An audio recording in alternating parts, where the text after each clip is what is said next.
Good morning दोस्तों, कैसे हैं आप। मैं ठीक हूँ और उम्मीद है कि आप लोग भी ठीक होंगे। देखिए दोस्तों, आज सुबह का मौसम कैसा हो रहा है। आसमान पर हल्के फुल्के बादल छाए हुए हैं। सुबह के टाइम का है ये। देखिए कितना ठंडा हो रहा है। अभी थोड़ी ठंड बढ़ गई है और मौसम फिर से ठंडा हो गया है दोस्तों। देखिए यहाँ से होते हुए हम अब थोड़ा सा ऊपर निकलते हैं और दोस्तों देखिए हम फिर से पहुंच गए हैं उसी नौले के पास। देखिए दोस्तों, ये नौले ने तो हमारी पूरे गांव की जान बचा के रखी है, सबकी प्यास बुझाता है, लेकिन कोई भी इसका ध्यान नहीं रखता। देखिए इसके आसपास कितनी गंदगी फैलाई हुई है। देखिए इतने भलाई का काम कर रहा है ये नौला और लोग यहाँ पर कपड़े धोते हैं। और फिर देखिए ये पानी इसमें इतना है, छोटा सा गड्ढा दिख रहा है आपको।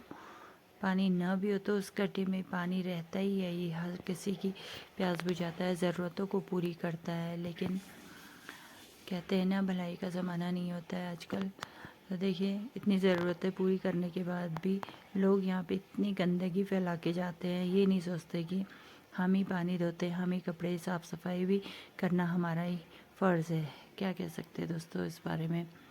अपनी अपनी समझ होती है। और फिर ये देखिए हम निकले ऊपर को, फिर वही कूड़ा। आप कहेंगे कि मुझे बार बार ये कूड़ा ही दिखाती है, पर क्या करें दोस्तों, ये कूड़ा कचरा तो हमारे घर के आसपास ही है और जो कि सुबह शाम ऊपर बाहर निकलते हुए हमारी हमेशा इस पे नज़र पड़ जाती है। दोस्तों देखिए इतनी गंदगी है यहाँ पर और इस कूड़े को देखकर कितना गंदा लग रहा है। जब हमको ही ऐसा लग रहा है तो जो आसपास से लोग जाते होंगे वो कैसे सोचते होंगे। खैर ये तो अब क्या कह सकते हैं इस बारे में। जैसे प्रधान जी हमको सौगात के रूप में डस्टबिन दे के गए हैं, तो अभी कुछ जिम्मेदारी हमारी भी होती है दोस्तों कि आसपास की साफ़ सफाई रखें। हर चीज़ सरकार पर ही ना छोड़े, लेकिन इतनी समझ पूरे गांव में होना चाहिए हर किसी को। जैसे अपने घर की सफाई हम रखते हैं तो उसी तरह से इन पूरे गांव के बारे में भी सोचते कि हमारा गांव भी साफ़ रहे, शुद्ध रहे, तो शायद ये गंदगी नहीं होती। सोच अच्छी होती लोगों की तो ये शायद गंदगी दिखती भी नहीं है। और किसी प्रधान जी के ये कर भी नहीं पाते हमारे गांव में के बीच में डस्टबिन बनाने का। लेकिन दोस्तों क्या कह सकते हैं, इसमें हर काम सरकार का तो नहीं है, कुछ पारिवारिक हमारी अपनी जिम्मेदारियां भी होती हैं।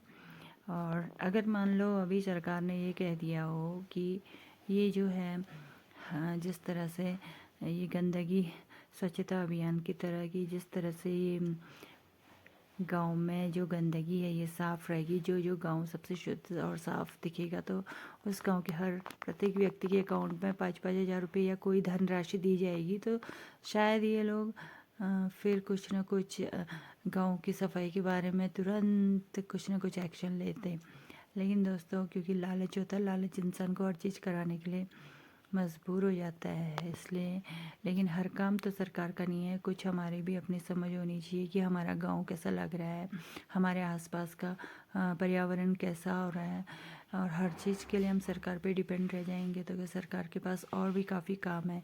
देखिए पिछले प्रधान जी ने तो हमको इस सौगात के रूप में ये डस्टबिन दिया था। अब कुछ आस इस बार जो प्रधान बने हुए हैं उनके ऊपर टिकी हुई है कि वो क्या करते हैं, इस ये जो हमारी परेशानी है इसको दूर कर पाते हैं या ये भी 5 साल ऐसे ही निकाल के चले जाते हैं। चलो जो भी है, अब जो भी होगा, हम क्या कह सकते हैं इस बारे में। जितना हो सकता है हम अपने हिसाब से करते हैं, लेकिन कूड़ा तो फैलता ही रहता है जानवरों के थ्रू। और गंदी गंदी चीज़ें उसमें डाली होती थी जिसके लिए जानवर सभी इस पे जाके उसे फैलाते रहते हैं। थैंक यू दोस्तों।